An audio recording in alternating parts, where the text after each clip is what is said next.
特地拿了。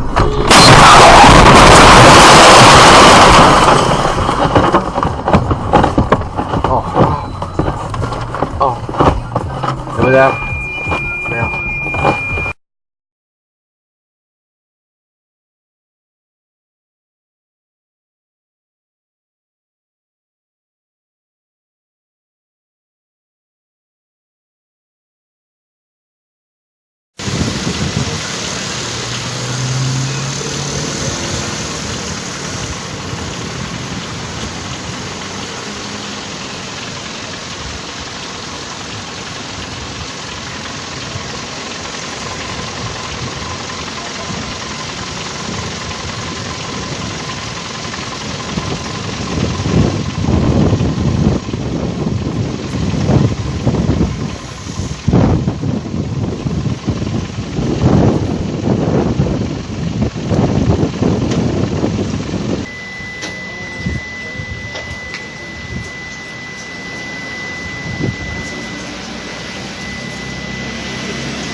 警方接获报案到现场了解，经询刘姓女子，其因为一时恍神而未注意到交通号志，于路口时与刘姓男子发生碰撞，导致刘姓男子知晓客被装进便利商店。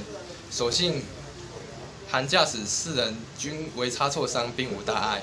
双方经过酒测之后，并无酒驾情事。后续我们警方也尚在厘清肇事责任。